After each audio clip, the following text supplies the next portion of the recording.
हरि ओम सदा शिवसमारंभां राचार्यमध्यमां अस्मदाचार्यपर्यन्तां वन्दे गुरुपरम्परां नारायणसमारम्भाम् आचार्यमध्यमाम् अस्मदाचार्यपर्यन्तां वन्दे गुरुपरम्परां नाहं कर्ता हरिः कर्ता पूजा कर्मचारिणं यद्यत् कर्म करोमि तत्तद् Shambho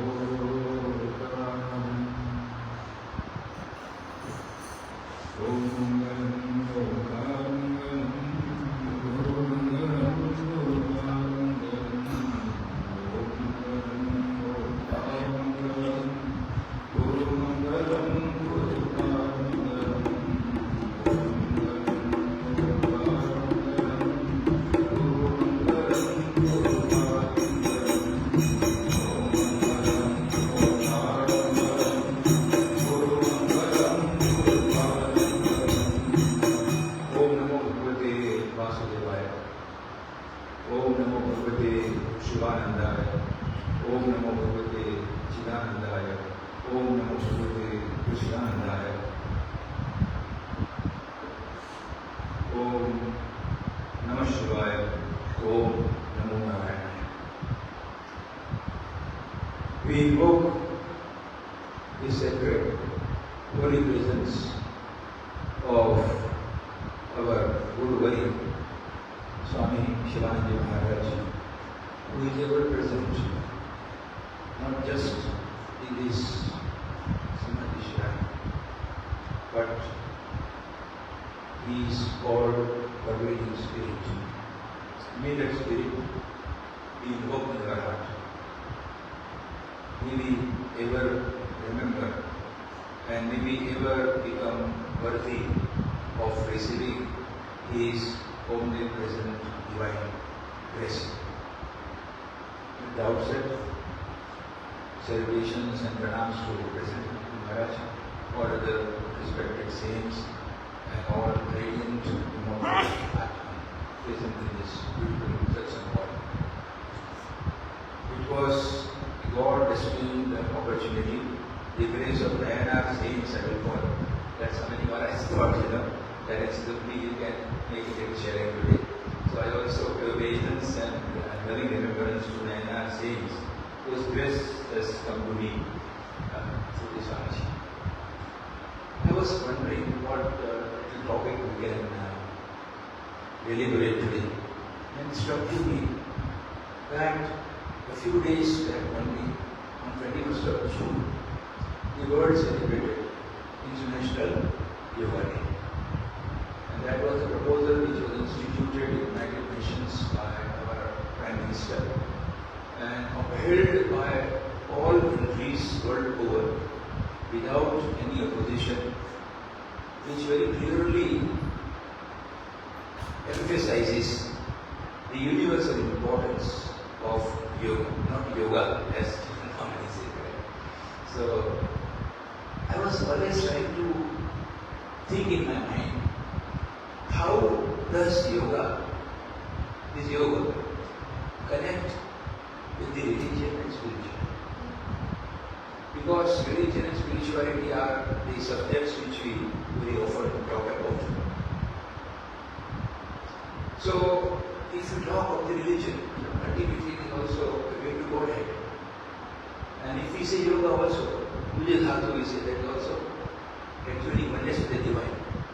So, how does yoga and religion connect?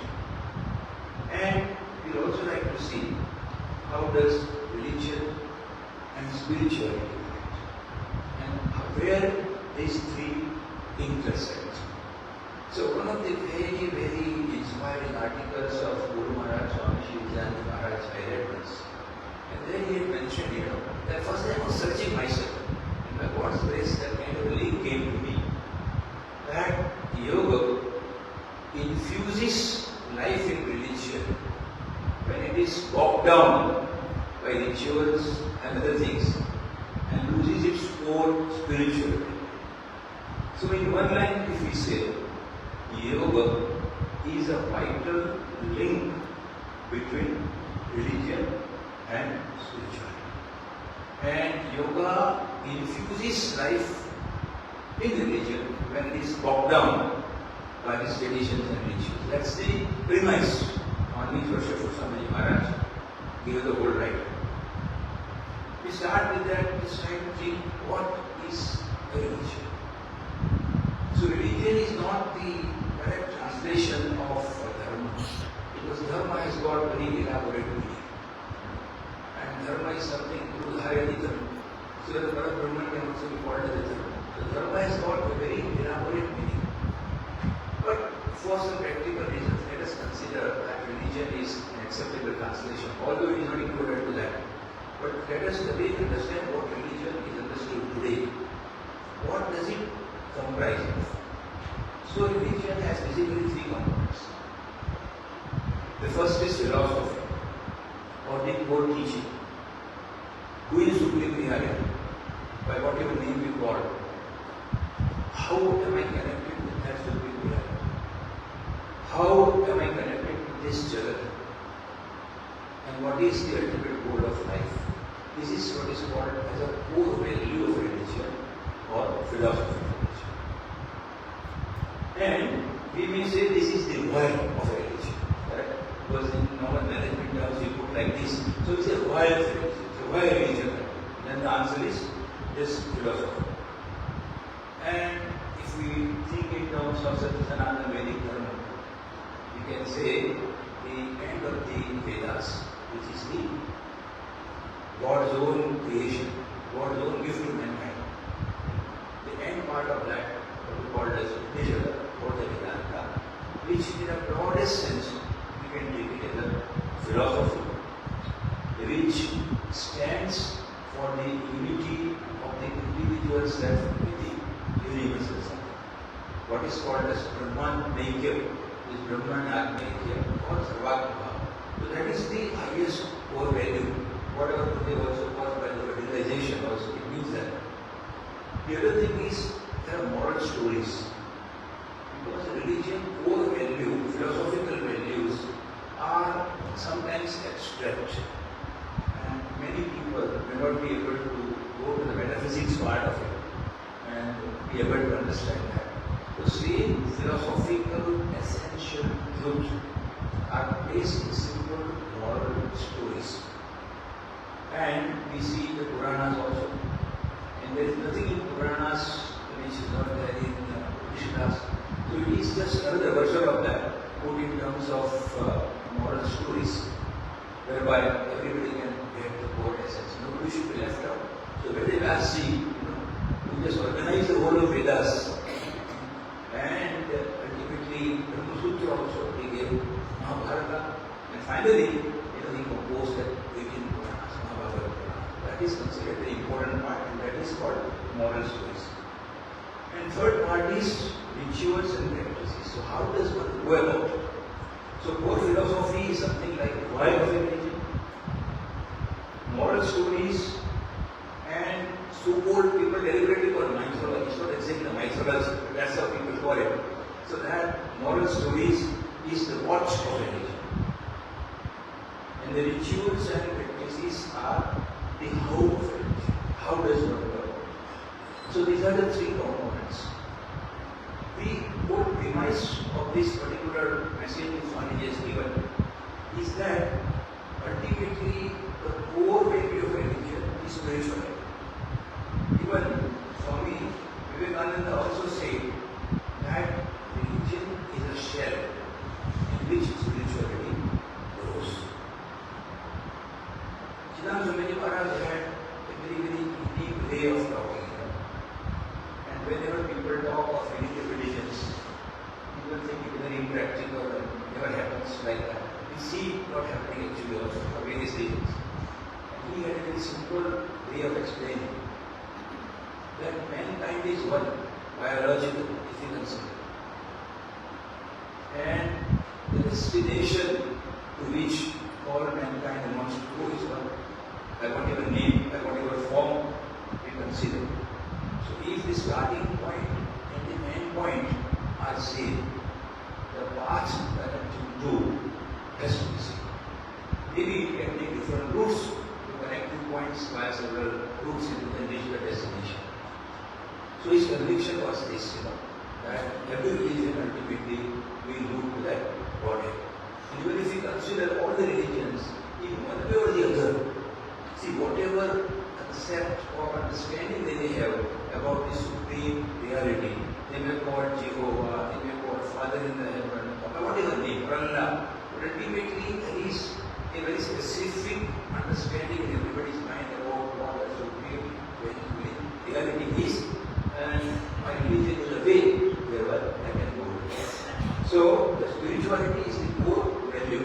That is what Swami Vivekananda said. Swami Sivanand Maharaj also said that.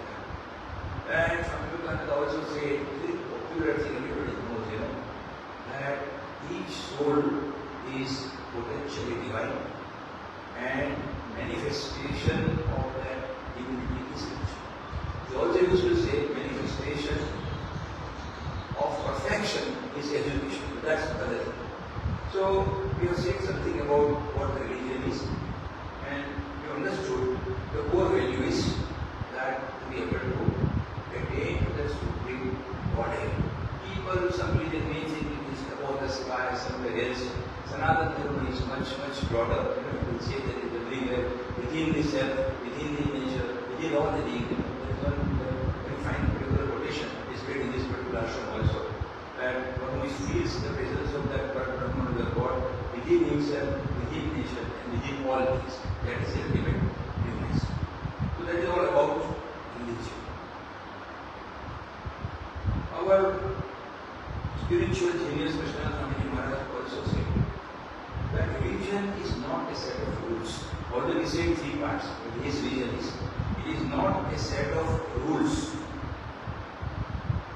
but it is an evolutionary process where one is able to evolve to the highest level of perfection. And here it is a peculiar thing to say that this evolution is not individual. is universal. I don't know how to explain that. But he always used to say that when Gurudev was there, and when he said that spiritually he got to the highest position, at that time he will be able to identify the oneness of the innermost self with everybody. And all those people who are directly or indirectly anywhere connected with him also will get elevated. So when a person is spiritually elevated, rising, it also means he is taking along all the people. It is not an individual evolution. That is very unique way of saying. Now, let us say what is spiritual. We already have seen it. That's the core value of religion. Now, even in Bhagavad Gita also, we see that in the 8th chapter, Arjuna poses a number of questions to Lord Krishna. And Bhagavan Krishna answers him, Aksharam Brahma, Svabhava, Adhyatma, Uchyate. So, that supreme reality, Parabrahman, manifesting in this particular individual body, mind, complex, that is normally referred to as Adhyatma. And Adhyatma, anything that takes us closer and nearer, that is also called as a spiritual. But once you understand the real import of that Atman, it is one and non-dual, all pervasive. So that means we will be able to behold that within and without. Now, Swami Sivanand Maharaj was preeminently practical sage. He did not go too much into theology, too much into metaphysics. He had a very simple way of explaining what is spiritual life. And what we call as divine life is in a way equivalent of what is called as spiritual life. And the point is just the ultimate ceiling is there, that realization. Attaining oneness with the supreme reality. But then, before we reach the ceiling, we have got 4 walls in the room. So, the concept of divine life, as very simply explained by our Guru Maharaj, Jayant Maharaj, and also Gurudev, that Satya, Ahimsa, and Brahmacharya, truth, non-violence, and purity, Brahmacharya, that is the foundation. If that is not there, no other religion, no other spirituality can take place. So that's the foundation. The 4 walls, what we see in the room, they are the 4 yogas. Karma Yoga, Bhakti Yoga, Raja Yoga, and Jnana Yoga. So these are all not normally understand the Vedanta is spirituality. That's not the whole concept. All different yogas which have been preached by our ancients and very emphatically reinforced by our Guru Maharaj are all ways of spiritual life. Anything that helps us connect with that divinity within and without can be considered as spiritual. So all these 4 yogas, what Swami Maharaj not just preached but personified in a very dynamic manner, they also constitute a spiritual life. And what is ceiling? Ceiling is what definition. So when this is the definition, very simple definition which all devotees and Gurus must always learn by heart. Foundation of the things are Brahmacharya, 4 yogas are the 4 different walls. The ceiling represents that God realization or divine. That is his meaning of spiritual. Now, I just want to touch upon a subject which is very, very difficult to do. But just I want to briefly touch upon that. This article by Guru Maharaj Swami Sivanand Maharaj, which has appeared in the February and the March issue of our Divine Life magazine, is a rare spiritual treasure. Not because he wants to be our Guru, but I have never seen such a profound definition and understanding of what is spiritual life. Swami Jesus, if I just whatever I understood briefly, if I just want to recapitulate that, he said that spiritual life is a life which one lives within the innermost core of oneself. Wherever we go, within ourselves we have different thoughts. We have got different emotions. But that is fine. That is not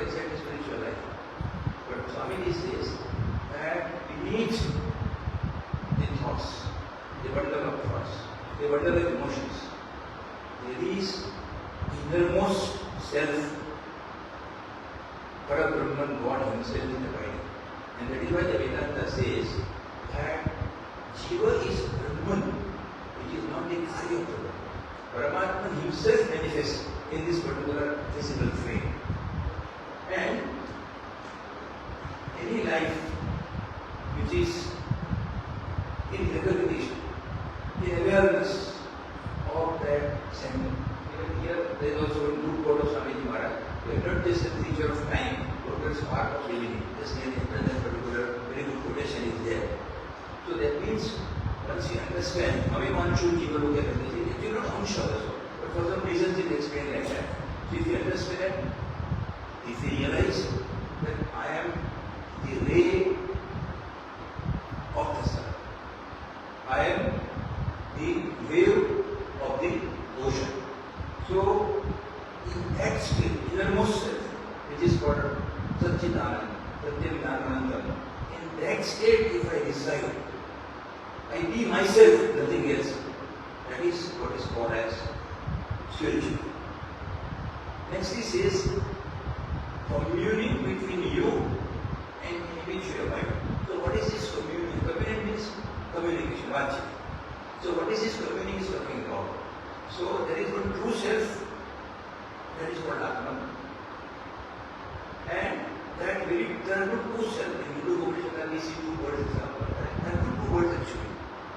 But the one word which is essentially pure Atman, because of its association with the Antahkarana, subtle body, and subtle body, sanskaras are because of ignorance. So Jnana manifests in terms of sanskaras. So because it identifies itself with that, it feels limited. It feels bound. So that self, I know myself as self. The self which I know is not the true self. So the self which I know as I has to commune with the self that I am. That's the kind of message which Swamiji Maharaj wants to convey. Another thing, very important, very unique message he says that spiritual life is never absent.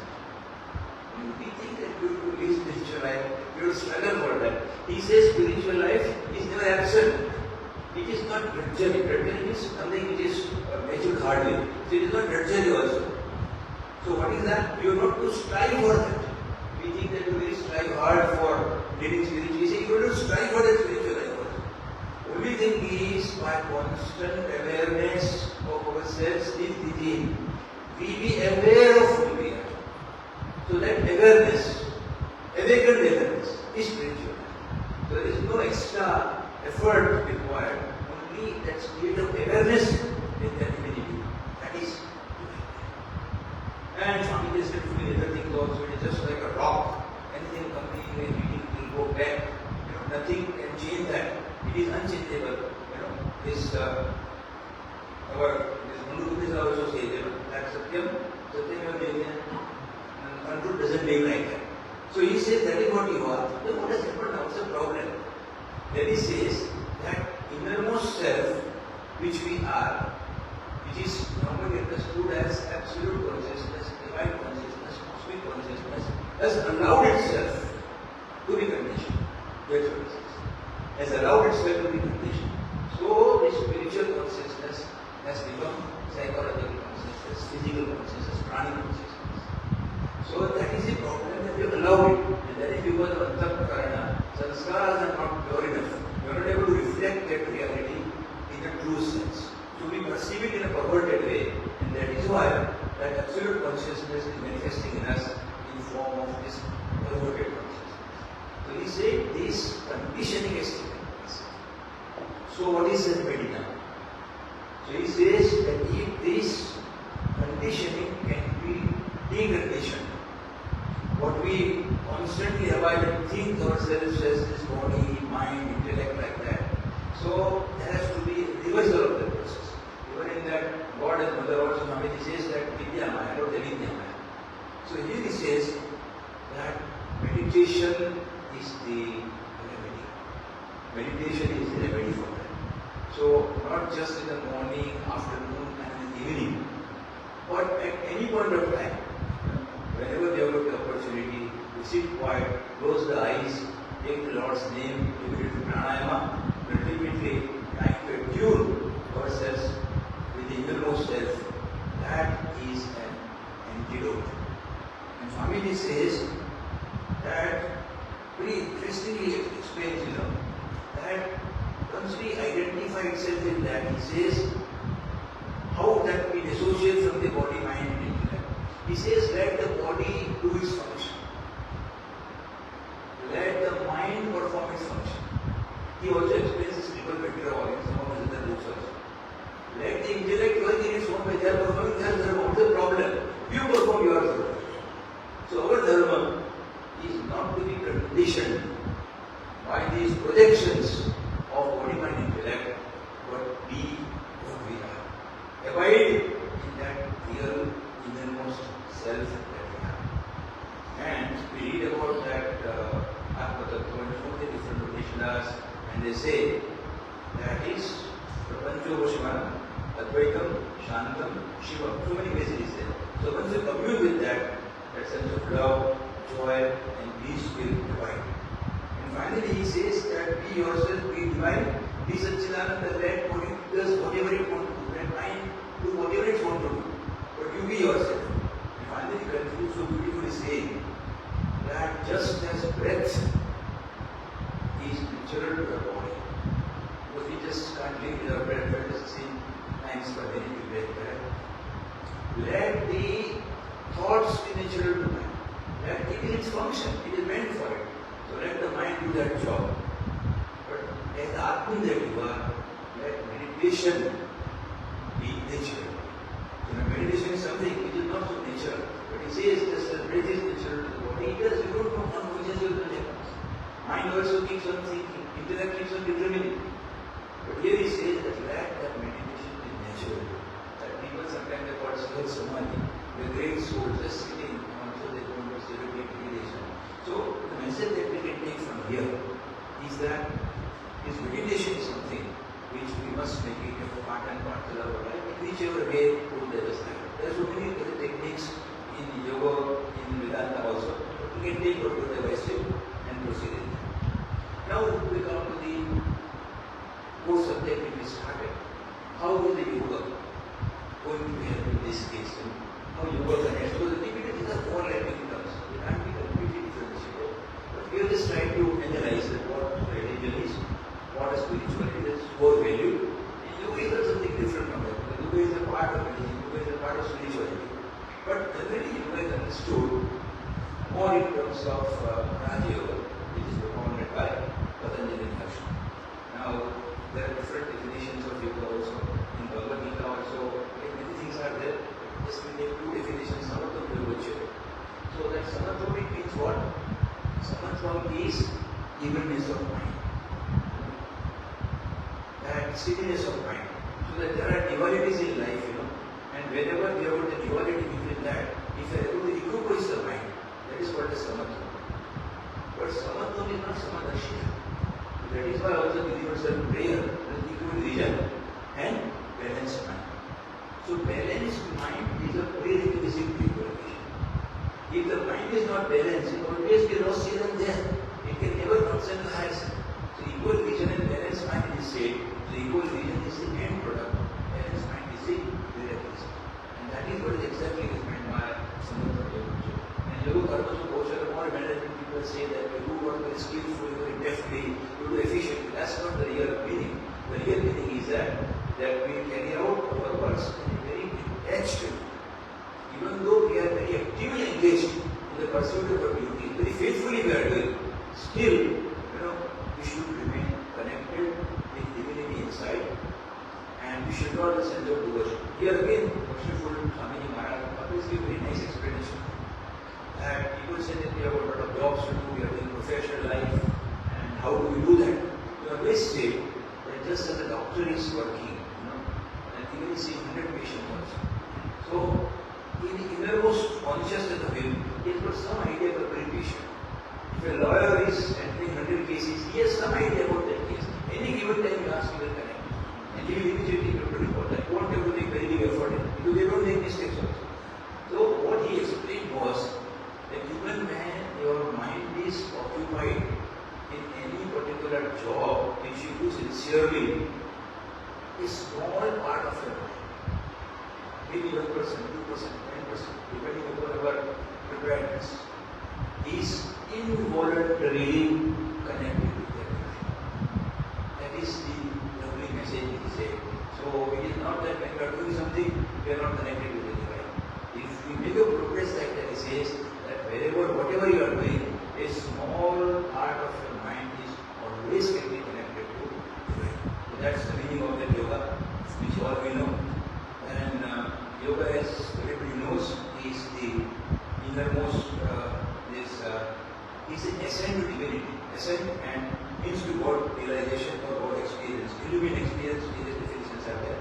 In simple words, that lower nature of human being has to be transformed into a higher nature. Because impure mind is there, that is related to a pure mind. The impure mind has to be purified, the gross mind has to be settled, and ultimately it is an onward higher journey. And there are different paths, and it is not only Raj Yoga, as very interesting. Yoga has all aspects, and all different yoga which you do are considered true. Sivanand Ashram in one of his articles has beautifully mentioned that yoga is for all. Yoga is universal, and only because of that yoga, all that universal association will can take place. He is broad, bold enough to say that yoga is an essential part of Sanatana Dharma. It has originated from Sanatana Dharma, but it is beyond Hinduism per se. Hinduism alone, you cannot be circumscribed to Hinduism alone, he says. And even after the Patanjali Maharshi and so many other proponents of yoga and sages, so many different sages, saints, scientists, and modern researchers have contributed immensely to the development of yoga. So it's a constantly evolving, growing science. Gurudev said science of self-knowledge, very scientific in its approach, and that is how yoga is universal, not necessarily, although predominantly it is emanating from Hinduism, but still everybody can have a place for that. And that is why even the proponents of other religions also are practicing yoga in a different way. And even Patanjali Maharshi yoga also does not mention anything specifically about any deity. That the concept of Ishvara is different compared to what we understand in Vedanta. But that apart, basically there also he doesn't talk about any individual, any particular deity. It is just that in the case of Yama and Niyama, we get ethical purity, then we go for that pranayama, that is asana, that is steadying the body, then pranayama, steadying the prana, finally steadying the mind. Intense concentration of mind on one particular object, ultimately when the mind dissolves into original form. That is how it takes us to Samadhi. But again, in that book which Guru Maharaj has written, Path to Blessedness, he explains that what is called as Samadhi in the Raja Yoga is not the ultimate of spiritual meditation. That is a mistake which most of the people do. We can explain different kinds of Samadhi, Bhav Samadhi for Bhakta, Viveka Samadhi for Jnana Yogi, Samadhi for the Hatha Yogi, but the combined Jnana, Napan and Pati Sushumna. There is going to be very beautiful exposition in all that yoga. But the question is that we say religion has got three aspects initially we said that. The rituals are there, and the story are there, and the core philosophy. Today the core philosophy is forgotten. Externalism, rituals are becoming very powerful. Religion has been institutionalized. There are people who are just professing themselves the prophet or at the head of that, and people are following them. Scriptures are forgotten. So these procedures and rituals may be in good intention, but that is taking us away from the core truths of religion. So because religion, that is what Swamiji Maharaj said even after he attended the World Religion Congress in USA. When he Swamiji attended, I just learned from him what exactly Swamiji said. So he said just because it's institutionalized and personal has become time ago, so it is losing the core value. So religion is walked down because of the rituals, traditions and externalism. The core value is lost. So here, yoga, he says, can be a bridge between the other aspects of religion, core and the core aspect. In Gurudev's words, non-essentials and essentials. That's what Gurudev says. So the non-essentials are predominant. Essentials are essential. So there is a need for a gap. There is a need for a bridge So yoga is something universalist approach, the scientific methodology is something we can bridge the gap between the essentials and the non-essentials of a religion and enable us to follow the religion in its true perspective and able to attain the ultimate Godhead, which is the highest goal of human being. And human being is the only species in the creation who is empowered by God to work. Devas is unable to do that. That's a great, great privilege we have got this Shivanya and the Shutva is there and the company of the great realized series who are not just the scholar in his whatever scriptures, but to live the scripture, the living scriptures. So Vivekananda used to say that 75% of man's teaching is by life. Only 25% is by words. There are so many books, but that constitutes 25%. 75% is his life. So maybe look deep into Guruji's life, into his teachings, understand the true concept, true purpose of religion, its ultimate goal, more than spirituality, and the way yoga intersects and connects. May this revelation come to us. May we all feel blessed by Guruji's grace and again the Godhead, the spiritual abode which He has prescribed for us. This is a humble supplication at His lotus feet in this position. Thank you.